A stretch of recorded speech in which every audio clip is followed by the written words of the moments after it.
Hello viewers, I am Dr. Srinivas. I was in front of you with the topic like NOC, see no objection certificate. See this no objection certificate in terms of vehicles I am talking, MV Act, okay, Motor Vehicle Act. Yeah.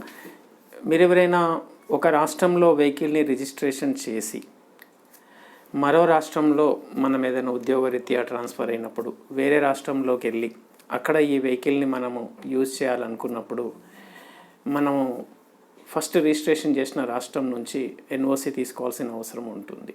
ఇది ఎలా అంటే ఒక 3 నెలల కోసమై మనము వేరే రాష్ట్రంలోకి మన వెహికల్ని తీసుకెళ్ళి అక్కడ మనం యూజ్ చేసుకుంటే ఏం ప్రాబ్లం లేదు. 3 నెలల కంటే ఎక్కువ, ఒక 1 year వరకు అంతకంటే ఎక్కువ మనం వెహికల్ని వేరే రాష్ట్రంలో యూజ్ చేయాలనుకున్నప్పుడు ఖచ్చితంగా మనం వెహికల్ని మళ్ళీ కొత్త రాష్ట్రంలో రిజిస్ట్రేషన్ చేయవలసిన అవసరం ఉంటుంది. ఓకే, ఎగ్జాంపుల్ తెలంగాణలో ఒక కార్ని మనం రిజిస్ట్రేషన్ చేసాము. దీనిని మనం బెంగళూరులోకి వెళ్ళి యూజ్ చేయాలనుకుంటున్నాం. అక్కడ ఒక 3 months టెంపరవరీ కోసం అంటే ఏం ప్రాబ్లం లేదు. మోర్ దెన్ 3 months 1 year వరకు మనం యూజ్ చేయాలనుకున్నాం అనుకోండి, మోర్ దెన్ 3 months ఖచ్చితంగా మనం ఫస్ట్ ఇక్కడ మన ఆర్టీఓ ఆఫీస్కి వెళ్ళి, తెలంగాణలో ఏ ఆర్టీఓ ఆఫీస్లో రిజిస్ట్రేషన్ చేసినామో ఆ ఆర్టీఓ ఆఫీస్కి వెళ్ళి ఇక్కడ నుంచి నో అబ్జెక్షన్ సర్టిఫికేట్ అని ఒకటి తీసుకోవాల్సిన అవసరం ఉంటుంది. ఈ ఎన్ఓసి తీసుకెళ్ళి మళ్ళీ అక్కడ బెంగళూరులో అక్కడ మళ్ళీ రిజిస్ట్రేషన్ ఆఫీస్కి వెళ్ళి ఈ ఎన్ఓసి సబ్మిట్ చేస్తే మన వెహికల్కు రిజిస్ట్రేషన్ చేస్తారు కర్ణాటకలో. అప్పుడు అక్కడ మనం ఆ వెహికల్ని ఏం ప్రాబ్లం లేకుండా యూజ్ చేసుకోవచ్చు.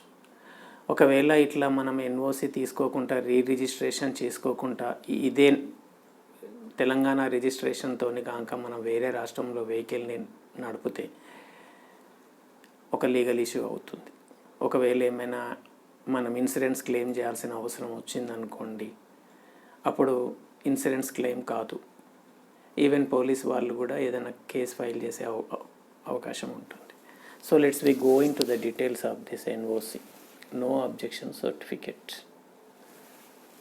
Okay, so what are the documents required to get the NOC? So that is my session today. ఏమేం డాక్యుమెంట్స్ అవసరం ఉంటుంది, ఏం ప్రొసీజర్ ఉంటుంది, ఎంత టైం పడుతుంది ఆ ఎన్ఓసి రానికి.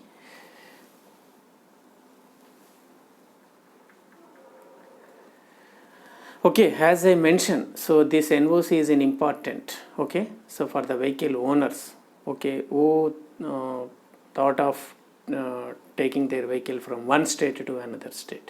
As I mentioned, up to 3 months, 3 నెలల వరకు no problem.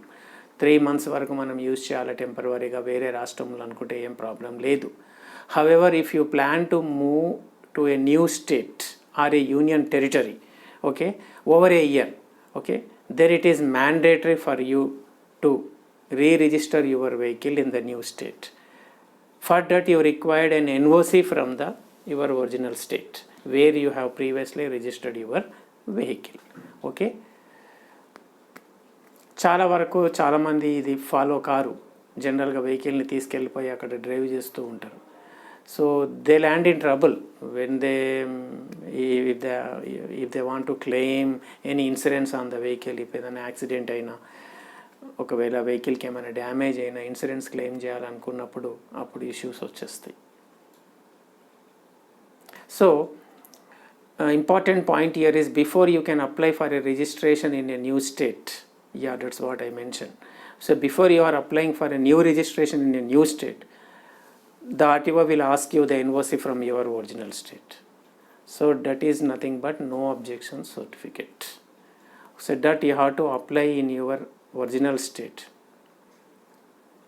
So submitting NOC in the new state is a mandatory until unless you get an NOC from your original state. The RTO in the state where you went there, okay, he never re-register your vehicle. So అసలు ఈ NOC ఎందుకు, no objection certificate ఎందుకు? No objection certificate ఏం తెలియజేస్తుంది అంటే ఆ vehicle మీద మనం నడిపించిన రాష్ట్రంలో ఏ రకమైన చలాన్స్ లేవు, ఏ రకమైన డ్యూస్ లేవు అని తెలియజేసేది. I hope you are getting.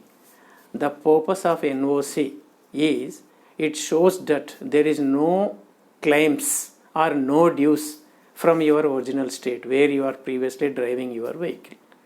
Okay, so until unless there is an NOC, okay, so the new state where you went there, the RTO is, okay, he never re-register your vehicles on the new state. So ఇవి steps యాక్చువల్గా ఎలా మనం, these are the steps, okay, to get an NOC from RTO. First ఏం చేయాలో, visit the RTO office and submit the application for the NOC in person. మనం ఫిజికల్గా వెళ్ళి submit చేయాలి. Next submit the duly filled CMV 38 అన్న form submit చేయాలి. So I let you know in the another slide where I clearly mention. Yes, okay, yeah, first we have to visit the RTO office personally and there we have to submit an application. అక్కడ ఒక application submit చేయాలి. తర్వాత CMV 38 అన్న form నింపాలి. Okay, దానికి కావాల్సిన documents ఉంటాయి కొన్ని, పాన్ కానీ, డ్రైవింగ్ లైసెన్స్ కానీ, ఇన్సూరెన్స్ కానీ, అవన్నీ సబ్మిట్ చేయాలి ఆ ఫామ్తో పాటు. CMV 38 అన్న ఫామ్ నింపేసి అక్కడ ఆ డాక్యుమెంట్లో అడిగిన ఆ ఫామ్లో అడిగిన డాక్యుమెంట్స్ అన్నీ ఆర్టీఓ గారికి సబ్మిట్ చేయాలి. జనరల్గా అవి ఏమేమి డాక్యుమెంట్స్ అడుగుతాయో నేను లాస్ట్ స్లైడ్లో డిస్కస్ చేస్తాను.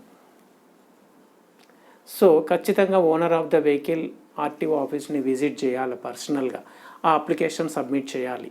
ఓకే, నెక్స్ట్ CMV 28 అన్న ఫామ్ కూడా సబ్మిట్ చేయవలసిన అవసరం ఉంటుంది. అక్కడ కూడా కొన్ని డాక్యుమెంట్స్ అడుగుతారు, ఆ డాక్యుమెంట్స్ కూడా సబ్మిట్ చేయాలి. నెక్స్ట్ ఒక 100 రూపీస్ పే చేయాల్సిన అవసరం ఉంటుంది అక్కడ ఆర్టీఓ ఆఫీస్లో. ఓకే, ఎన్ఓసి అప్లికేషన్ కోసం. Next after you are submitting the application, ఈ ఎన్ఓసి అప్లికేషన్ ఎప్పుడైతే సబ్మిట్ చేస్తావో ఆర్టీఓ గారు ఏం చేస్తారంటే, he will obtain a report from the local police authority. Okay, ఈ వెహికల్ మీద ఏమైనా చలాన్స్ ఉన్నాయా, ఏమైనా డ్యూస్ ఉన్నాయా, ఏమైనా ఫైన్స్ ఉన్నాయా, ఎక్కడైనా యాక్సిడెంట్ చేసిందా, ఏమైనా సిగ్నల్ జంప్ అయిందా, అట్లాంటి any dues. Okay, like that the transport office will obtain a report of the vehicle from the local police authority నుంచి వాళ్ళు ఇన్ఫర్మేషన్ తెప్పించుకుంటారు. ఓకే, ఇంకేమైనా క్రిమినల్ కేసెస్లో గిట్లా ఇన్వాల్వ్ అయిందా ఈ వెహికల్ అని అట్లాంటి ఇన్ఫర్మేషన్ తెప్పించుకుంటారు. అలాంటిది ఏం లేనప్పుడు, అంత క్లియర్గా ఉంటే అప్పుడు మనకి ఎన్ఓసి ఆర్టీఓ గారు ఇస్తారు. Okay, once the RTO has ascertained that there are no pending dues or DSL cases against the vehicle.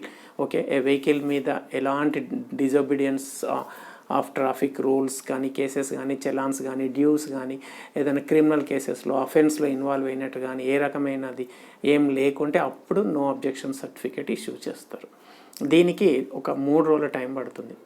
Okay, please note that RTO will take 3 working days to issue the no objection certificate after you submitted your application. Okay, yeah, ఇప్పుడు ఈ no objection certificate apply చేయాలంటే ఏమేమి documents అవసరం ఉంటుందో I discussed here in this slide. Vehicles original RC కావాలా, registration certificate వెహికల్ది original.